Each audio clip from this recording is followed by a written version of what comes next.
nwoke ndị a na-eme withdrawal method like withdrawal method ndị otu heaven enye nwaanyị na-eme ha deny ya afọ ime nwaanyị ebu afọ ime 1 month 2 months 3 4 n'itikwa gị ga-esi ọnwa ọgwụnwa bụrụ afọ ime 6 months n'itikwa gị ga-esi ọnwa ọgwụnwa dali dị nwa amụọ nwa ọ ga-abụ gị ọnụ ada abụ ọ bụ oge ọnụ ọnwụ na ọnwa ọgwụnwa mara na ọnwa ọmụnwa ana ọmụ ọnwa ahụ mee DNA ya bụ isi ọgị ma nwee nwa ị ga-ata ezigbo ahụhụ ị ga-ahụ ahụ ọgwụgwọ nlegasị ejina iri gị nwa emere eke eme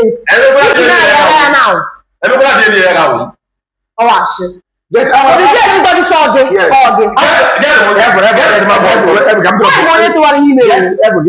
ewela nwoke dinarị afọ ime dina ya afọ ime na afọ ime awụ oke ya ndị na-awụ ọcha ya iwuru nwoke ga na-edina ya afọ ime ka heaven biko edina ikwala afọ ime o nwere advantage nwee disadvantage o nwere nwoke dina yere afọ ime ọma na ọma otu fuche gara ede ya ga-edina ya afọ ime na ọnwụ ya nwa wee nwa dị ya ga-enwezi accident final cord agwụ ya gawazie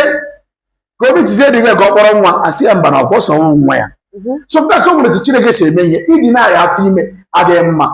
ọ sị na ọgụ a gịsị oke nsogbu adị ngwa ka ime ọnụ nwa nọ ama amụchaziri nwa amara onye nwe nwa dara ịba dị na ya afọ ime